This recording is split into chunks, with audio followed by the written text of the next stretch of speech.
శ్రీమాత్రే నమ. జయ గురు దత్తాత్రేయ నమ. ఈ వీడియోలో మనం మే 18వ తారీఖున కుంభరాశిలో ప్రవేశిస్తున్నటువంటి రాహుగ్రహ ప్రభావం వివిధ రాశుల వారి మీద ఏ విధంగా ఉండబోతుంది అని తెలుసుకుందాం. అసలు ఈ యొక్క మానవ జీవితంపై గత జన్మ కర్మ ఫలితాలను ఈ జన్మలో అనుభవించే విధంగా ఈ రాహుకేతువులు ఈ జాతకుల మీద ఎక్కువ ప్రభావాన్ని చూపడం జరుగుతూ ఉంటుంది. ఈ రాహువు ఈ భూమి మీద ఉన్నటువంటి సకల సౌకర్యాలకి, కోరికలకి, ఆశలకి కారణమవుతూ ఉంటాడు. రాహువు డిటాచ్మెంట్ మాట. ఏదైనా ఒక బంధాన్ని స్వీకరించడం, ఆ బరువు బాధ్యతలు మోయడం, విపరీతమైనటువంటి ఆశలకి, కోరికలకి, వ్యామోహాలకి ఈ రాహుగ్రహం కారణం అవుతూ ఉంటుంది. వారి వారి జన్మజాతకంలో రాహు ఉన్న ప్రాంతాన్ని బట్టి, అంటే రాహు ఉన్న రాశిని బట్టి, ఏ గ్రహంతో కలిసి ఉండే దాన్ని బట్టి ఆ జాతకుడి యొక్క అభివృద్ధి, అతని యొక్క కోరికలు, ఆశలు, ఆశయాలు, పతనం ఇవన్నీ కూడా రాహుగ్రహ ప్రభావం బట్టే ఉంటుంది. వారి యొక్క జన్మజాతకంలో రాహు శనితో కలిసి ఉంటే జాతకుడు జీవితంలో ప్రథమంలో కష్టాలు పడినప్పుడు కూడా తర్వాత చాలా అత్యున్నత స్థాయికి వృత్తిపరంగా, పారిశ్రామికవేత్తగా, అంటే ముందు ఒక కార్మికుడిగా జీవితం ప్రారంభించి ఒక పారిశ్రామికవేత్తగా అతని శకం ముగించడం జరుగుతూ ఉంటుంది. అదే రాహువు గురుగ్రహంతో కలిసినప్పుడు జాతకుడు తన యొక్క నిజాయితీని పాడు చేసుకొని వివిధ రకాల అలవాట్లకి, వ్యసనాలకి, బలహీనతలకి లోనే ఇంచుమించుగా 36 సంవత్సరాల వరకు కూడా పతనావస్థ చెంది దాని తర్వాత జీవితం అభివృద్ధి చెందడం జరుగుతూ ఉంటుంది. అంటే సాధారణంగా ఒక విద్యార్థి జీవితం పాడైంది, ఒక వివాహ వ్యవస్థ పాడైంది, ఒక వ్యాపారం నష్టపోయాం, ఒక వ్యవస్థ పాడైందంటే ఈ గురు రాహులు కలిసినటువంటి ఈ గురుచండాల యోగం కూడా కారణమవుతూ ఉంటుంది. ఎక్కువగా మనిషి జీవితంలో సుఖ సౌఖ్యాలు అనుభవించాలన్నా, బాగా పతనావస్థ చెంది అనేక రకాల జైలు శిక్షలు కానీ, అనారోగ్య సమస్యలు కానీ పొందాలంటే ప్రధానం రాహువే కారణమవుతుంటాడు. అందుకనే నిరంతరం రాహుగ్రహం గోచార రీత్యా అయితేనే, దశల రీత్యా అయితేనే సాధారణంగా మనం దాన్ని గమనిస్తూ ఎప్పటికప్పుడు రాహుగ్రహం చెప్పిన విధంగా మనం నడుచుకుంటూ తగు పరిహారాన్ని చేసుకోవడం వల్ల రాహు యొక్క అనుగ్రహం ఉందంటే జాతకుడు సాధారణ స్థాయి నుంచి కోటీశ్వరుడు అవ్వడం జరుగుతుంది. అదే రాహుగ్రహం కోపానికి గురయ్యారంటే చాలా పతనావస్థకి గురై చివరి జీవితం జైల్లో కానీ, బాగా రోగాలతో హాస్పిటల్లో కానీ మరణానికి కూడా రాహువే కారణమవుతుంటాడు. ఏదేమైనా ఒక వ్యక్తి జాతకం సంతోషంగా, ఎటువంటి నిందలు లేకుండా, ఎటువంటి జైలు శిక్షలు, రోగాలు లేకుండా ఒక మంచి పేరుతో నడవాలంటే రాహుగ్రహ స్థితి చాలా ఇంపార్టెంటు. అందువల్లనే మనం ఇప్పుడు రాహుగ్రహం ఏ విధంగా ఏ రాశుల వారికి ప్రభావం చూపుతుందో తెలుసుకునే ప్రయత్నం చేద్దాం. మీనరాశి వారికి 12వ స్థానంలో రాహు గ్రహ ప్రవేశం. అంటే ఇప్పటిదాకా మే 18 వరకు రాశి యందు సంచరించినటువంటి రాహు ఈ మీనరాశి వారికి చాలా విచిత్రమైనటువంటి అనుభవాలు చూపించడం జరిగింది. అప్పటిదాకా వారిలో ఉన్నటువంటి పవిత్రతను అపవిత్రం చేసినటువంటి గ్రహం రాహుగ్రహం. మరి ఇప్పుడు సంపూర్ణంగా మీరు ఈ రాహు యొక్క బంధనం నుంచి బయటపడి స్వేచ్ఛగా మళ్ళా మీ యొక్క స్వచ్ఛమైనటువంటి ప్రేమపూరితమైనటువంటి జీవితాన్ని తిరిగి ప్రారంభించడానికి అనుకూలంగా ఉంటుంది. అంటే చాలా ప్యూరిటీగా, చాలా నిజాయితీగా, చాలా పవిత్రంగా మీ యొక్క జీవితం ఇక్కడి నుంచి మారబోతుంది. ఎందుకంటే ఒక మాయ, ఒక భ్రమ మీ నుంచి తొలగింది. తిరిగి మళ్ళా మీ యొక్క కొత్త జీవితానికి ప్రారంభమవుతుంది. మీ పాత మిత్రులు, దుష్ట స్నేహితులు దూరం అయితే మీ యొక్క కొత్త స్నేహితులు తిరిగి మళ్ళా మీ జీవితంలో ప్రవేశించి మిమ్మల్ని మళ్ళా అదృష్టం వైపు అలాగే సంతోషం వైపు తీసుకెళ్ళడానికి మీరు రెడీగా ఉన్నట్టే భావించాలి. ఇప్పుడు మీరు ఏది కొత్తగా ప్రారంభించిన ఒక విద్య, ఏదైనా ఒక వృత్తి ప్రవేశిస్తే అది 100 పాళ్ళు మీలో ఉన్నటువంటి ప్రతిభకు తగిన గుర్తింపు రావడం జరుగుతుంటుంది.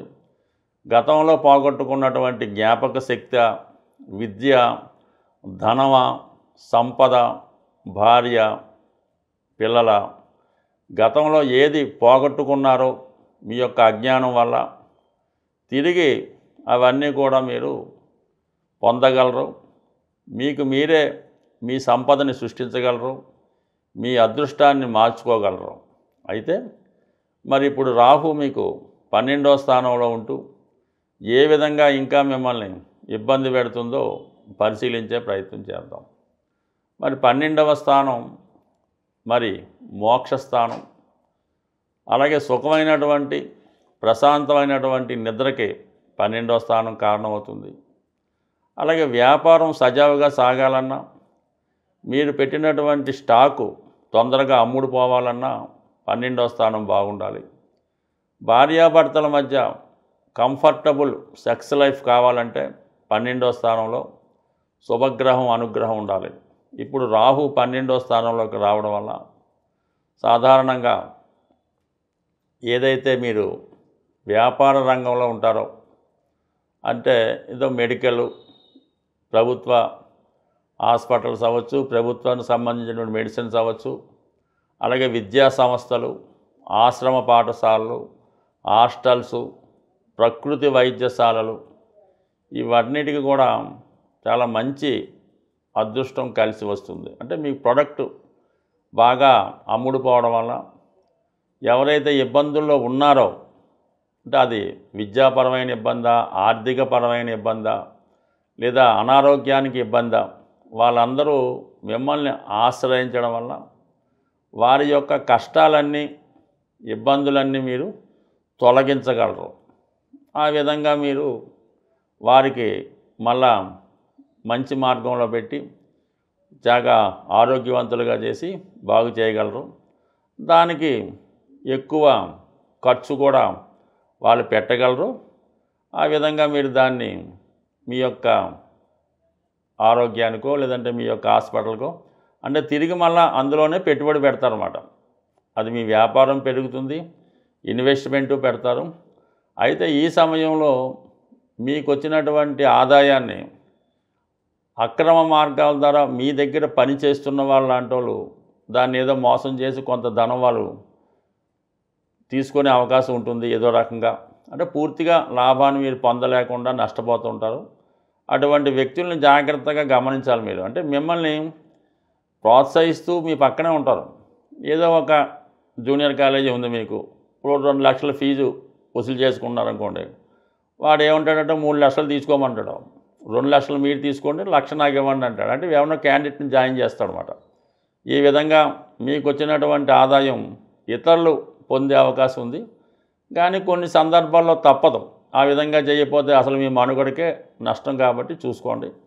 ఇది ముఖ్యంగా ఈ విద్యార్థులు లేదంటే మామూలుగా యువకులు ఈ బ్యాడ్ హ్యాబిట్స్ వల్ల కొంత నష్టపోవడం కూడా జరుగుతుంటుంది. కాబట్టి ముఖ్యంగా ఇందాక మనం చెప్పినట్టు ఎవరైతే స్నేహితులు, బ్యాడ్ ఫ్రెండ్స్, బ్యాడ్ అలవాట్లు పోయాయో తిరిగి మళ్ళీ రాకుండా దాన్ని కట్టడి చేయడం మీ యొక్క ప్రత్యేకత. అంటే తిరిగి మళ్ళీ పాత జీవితంలోకి వెళ్లకుండా ప్రస్తుతం ఉన్న విధంగా జాగ్రత్తగా పర్ఫెక్ట్గా ఉంటే కంపల్సరీగా మీకు మరి ఏదో విధంగా ప్రోత్సాహం లభించి అభివృద్ధి చెందుతూ ఉంటారు. అయితే చాలా నిద్ర లేని రాత్రులు గడపవలసి ఉంటుంది. అనేక రకాల ఆలోచనలు తర్జన భర్జనలు చేస్తుంటాయి, పిచ్చి పిచ్చి ఆలోచనలు వస్తుంటాయి.